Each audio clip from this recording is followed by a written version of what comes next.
Vatan himoyasi ostonadan boshlanadi va uning har bir sarhadini chinakam mardlar qo'riqlaydi. 14 yanvar yurt osoyishtaligini ta'minlayotgan qahramonlar kuni. Aynan ushbu sana munosabati bilan yurtimizning barcha jabhalarida bayram tadbirlari o'tkazilmoqda. Gurlan tumanidagi 24-sonli umumiy o'rta ta'lim maktabida mardlar qo'riqlaydi vatanni mavzusida o'tkazilgan tadbir ham ana shular jumlasidan. Mana bilamizki 15-dekabrdan boshlab ta 15-yanvargacha bizlarning barcha Gurlan tumanidagi umumiy o'rta ta'lim maktablarimizda vatanparvarlik oyliklari o'tkazilmoqda. Mana shu vatanparvarlik oyliklarida barcha o'quvchilarimiz, ustozlarimiz faol qatnashmoqda. Mana bugun 24-umumiy o'rta ta'lim maktablarimizda namunaviy tadbir tashkil qilinib, bu yerda zaxiradagi podpolkovniklar, undan tashqari mudofaa boshliqlari kelib turib, o'quvchilar bilan juda ham yaxshi davra suhbatlari o'tkazdi. O'quvchilarimiz tomonidan sport musobaqalari, bu o'tkazilayotgan tadbirlarimiz o'quvchilarni albatta vatanparvar qilib tarbiyalaydi degan umiddaman. Mana dushanba kunidan bizlarda mana shu qishki ta'tilimiz tugab turib, o'quvchilarimiz yana o'qishlarimiz boshlandi. Bu birinchi kunidan dushanba kunidan boshlab turib, barcha umumiy o'rta ta'lim maktablarimizda kelajak soatlari bilan boshladik. Mana shu kelajak soatlarida ham O'zbekiston Respublikasi Prezidentining murojaatnomasi bilan o'quvchilarga tushuntirib, shu o'quvchilarga yaratilayotgan sharoitlar to'g'risida barcha o'quvchilarimizning dunyoqarashi keng bo'lishi uchun O'zbekiston Respublikasi Prezidenti tomonidan har bir maktabga 10 mingdan ortiq badiiy adabiyotlarning ta'minlanishi bilan mana shu kelajak soatlarini boshladik. Undan tashqari mana shu kelajak soatida Vatan himoyachilari kuniga bag'ishlangan bu yerda bir qancha video kontentlar juda ham chiroyli o'quvchilarga ta'sirli jarayon bilan mana shu video kontentlar qo'yilgandi. O'quvchilarimiz buni maroqli kuzatib, mana shu kelajak soatlarni o'zlariga juda ham katta taassurotlar oldi. O'ylaymizki, mana shu o'quvchi nafaqat o'g'il bolalarimiz, qizlarimiz ham mana shu milliy o'zlari ham harbiy bo'lish imkoniyatlari yaratilayotganligi to'g'risida ham tushunchalarga ega bo'ldi. O'ylaymizki, mana bunday namunaviy o'tkazilayotgan tadbirlar o'quvchilarning dunyoqarashini kengaytiradi. Mana shu o'g'illarimizni, bizning farzandlarimizni mard o'g'il bo'lishga undaydi.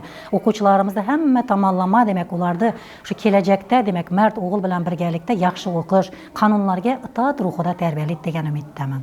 Tadbirda so'zga chiqqanlar mamlakatimizda so'nggi yillarda qurolli kuchlar tizimida amalga oshirilayotgan islohotlar yurtimiz tinchligi, hududiy yaxlitligi, sarhadlarimiz daxlsizligi va xalqimiz osoyishtaligini ta'minlashga xizmat qilayotganini alohida ta'kidlab, yoshlar uchun yaratib berilayotgan shart-sharoitlarga to'xtalib o'tdilar. Mana bugun Gurlan tumani 24-maktabda vatanparvarlik oyi bo'yicha tadbirlar o'tib bormoqda. Bugungi kunda yoshlarimizni vatanparvar ruhida tarbiyalash uchun mana katta tadbirlar bo'lyapti. Tadbirlarga hamma yoshlarimiz vatanparvar ruhida qatnashib, sport musobaqalarida qatnashmoqda, tosh ko'tarish, qurollarni bo'laklarga ajratish va yiqish, gaz niqoblarni yig'ish, turnikda tortinish musobaqalari bo'lib o'tmoqda. Hozirgi kunda yoshlarimizni vatanparvar ruhida tarbiyalash uchun juda ko'p tadbirlar o'tkazildi.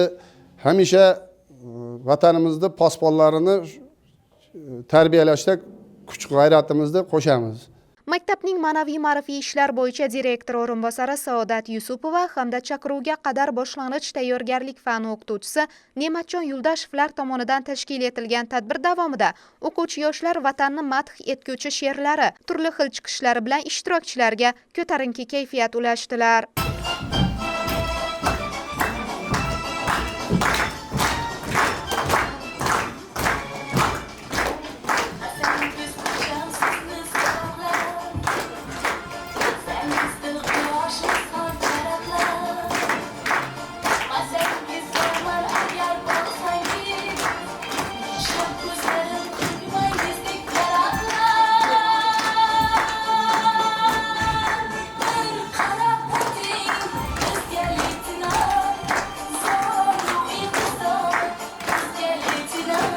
Shuningdek, maktabning 10-11 sinf o'quvchilari o'rtasida harbiy sport bellashuv musobaqasi ham tashkil etildi.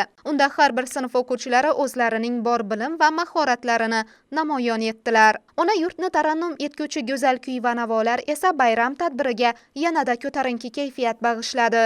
O'z navbatida bu kabi tadbirlarning tashkil etilishi yoshlarni vatanparvarlik ruhida tarbiyalash, mamlakatimizda tinchlik va osoyishtalikni ta'minlash, fuqarolarning osoyishta hayoti uchun jonini tikkan insonlarni e'tirof etishda muhim ahamiyat kasb etadi.